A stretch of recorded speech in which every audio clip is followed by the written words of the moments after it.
Fake news, watch his reaction. CNN is falling apart. Literally. Pressure at the network is at a boiling point as scandal after scandal befalls them. Numerous leaders at CNN have been caught on hidden camera clearly stating that they make up news and report regularly on news they know to be false. Writers have been forced to resign and hosts have simply lost it on live television. Don Lemon, a host of CNN Tonight, had a complete breakdown and outburst when patrons of his show try to bring up the fake news the network has been perpetuating and confront him on some of the issues at hand. Lemon dramatically explodes and then leaves the set. Watch video here. Lemon has made no secret of his disdain for President Donald Trump, taking shots at him every chance he gets. Lemon gets extremely frustrated when he can't get the guest on his show to agree with his point of view. However, in June, Lemon argued that liberals and progressives are the least tolerant and most easily offended when it comes to political correctness. Mediaite first reported that Lemon was addressing a rant against PC culture on college campuses that Jerry Seinfeld made. Lemon told listeners of Black America Web that people in America need to stop looking for reasons to be offended. The far-left liberal news host said, "After almost 25 years in the news business, you know who is the most easily offended and the least tolerant, liberals and progressive, because many of them don't really want to hear anyone else's opinion but their own," he continued. "Here's a tip: if you only agree with people who hold your same political affiliation or who are of your particular race, gender or ethnicity, you are part of the political correctness run-amok problem. You are actually thwarting progress instead of advancing."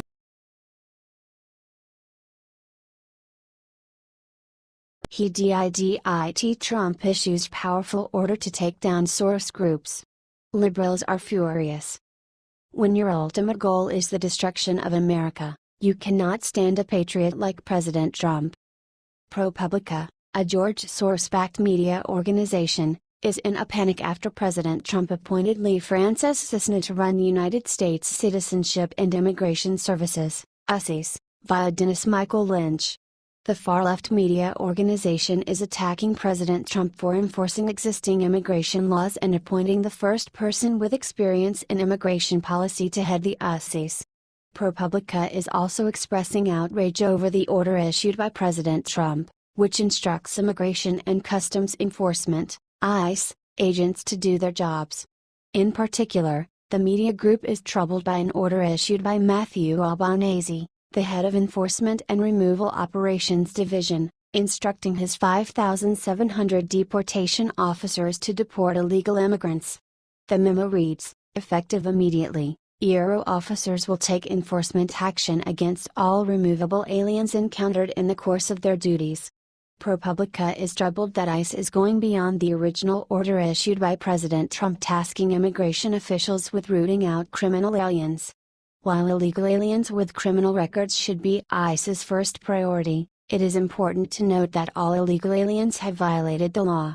George Soros is a megalomaniac billionaire who disguises himself as a caring progressive. The former Nazi and hedge fund director makes his money by betting against thriving economies before attempting to undermine them. Soros made his biggest score when he broke the Bank of England in 1992. Generating over £1.5 billion, via The Independent. Now, George Soros is attempting to do the same thing in America.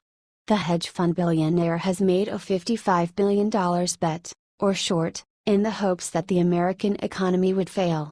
To further the destruction of America, Soros funds politicians and organizations that undermine the fabric of American society, via Market Watch. This is why he spent over $10 million financing the Hillary Clinton election campaign and other anti-American propaganda networks like ProPublica. President Trump should launch an investigation into the nefarious habits of George Soros before the billionaire's bet can be realized. What do you think about this comment?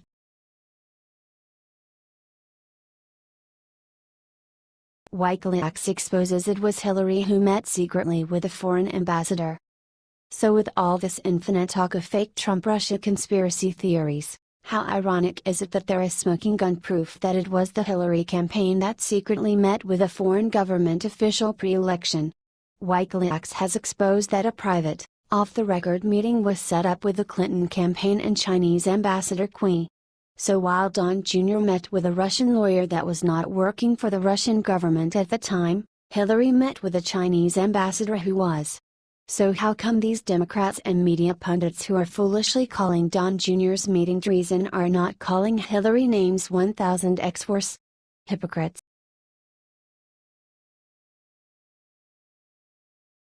At slain cop's funeral, NIPT boss brings cops to their feet with one question for anti-cop protesters. During the funeral for slain NIPT officer Mayazotis Familia on Tuesday, NIPT Commissioner James ONeil delivered an emotional eulogy to a captivated audience and challenged anti-cop protesters. Familia, a single mother of 3, was assassinated by a deranged gunman, who shot her while she filled out paperwork in a police truck. So where were the demonstrations for this single mom, who cared for her elderly mother and her own 3 children? ONeil asked, receiving a standing ovation from those in attendance. The NIPT commissioner went on to say there is pain and sorrow over Familia's death, but there is no outrage. Because Mayazotis was wearing a uniform? Because it was her job? I simply do not accept that, he added. Mayazotis was targeted, ambushed, and assassinated. She wasn't even given a chance to defend herself. That should matter to every single person who can hear my voice in New York City and beyond. ONeil then asked the public to make a commitment to support your police, to work with us because as long as there is evil, Americans will need the police. To the men and women of the NIPT who bravely put on that uniform every day, and they do, it takes courage, and to all those who have come before us, thank you for your dedication, your leadership, and your powerful example, he concluded.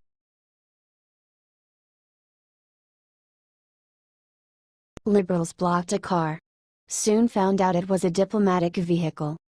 A video shared on Facebook this month has gone viral, showing some German protesters learning the hard way that blocking a diplomatic vehicle is not a smart idea. In the incident that happened in Hamburg, Germany, the protesters made a human wall to spread some kind of message, but unfortunate for them they had stopped a diplomatic vehicle. This year's G20 summit in Hamburg awoke a series of protests, that some of them were violent and the security that had a job to protect the lives of diplomats weren't happy at all. They showed that there is only one way to break up a roadblock that refuses to break up, and that is to step on the gas. The driver warned the protesters but they didn't seem to care, they just clapped. The driver lost his patience because the protesters didn't want to break up, so he ran the barricade and smashed one bicycle in the way. In the United States is the same story. The protesters who are blocking the streets are not that innocent, they are disturbing people's lives and sometimes that can be harmful. Please share this post on Facebook if you think the driver did the right thing. What is your opinion on this? Scroll down to comment below.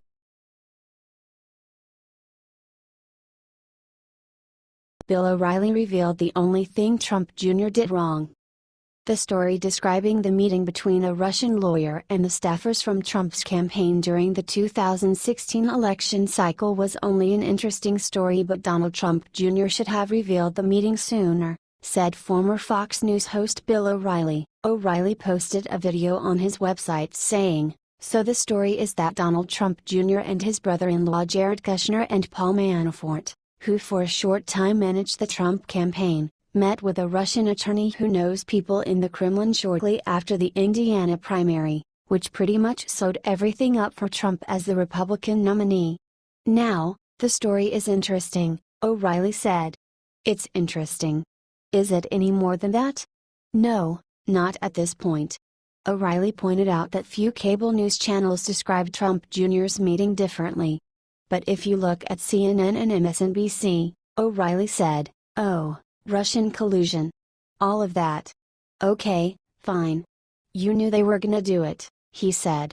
"You knew the reason the New York Times dropped it when Trump came back was thinking of another news cycle here, they could resume the Russian collusion narrative. That's what's in play.